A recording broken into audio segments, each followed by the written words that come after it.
Self doubt, self hatred, self denial, STHDன்னு சொல்வேன். அதாவதுங்க, உங்களை பத்தி ஒரு பொய்யையோ வதந்தியையோ சொல்லி மற்றவர்களை நம்ப வைத்து விடுவது ஒரு பக்கம்னா, உங்களுக்குள்ளேயே ஒரு பலவீனத்தை, ஐயோ இப்ப மத்தவங்க எல்லாம் நம்பிட்டாங்களே, இதுக்கு மேல நான் எப்படி இவங்களோட வாழ்வேன், நான் எப்படி வேலை செய்வேன், எப்படி செயல்படுவேன், என் வாழ்க்கை என்ன ஆகும் அப்படின்னு உங்களுக்குள்ளேயே ஒரு பலவீனத்தை உருவாக்குவது, அதுதான் உங்கள் எதிரிகளின் வெற்றியாக மாறி போகும்.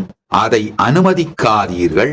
அந்த பலவீனம் தான் பொய் உங்களுடைய சத்தியத்தை விட, உங்களுடைய உண்மையை விட வலிமையானது போன்று உங்களுக்கு ஒரு மாயையை, உங்களுக்கு ஒரு பலவீனத்தை உருவாக்கி காட்டுகின்றது.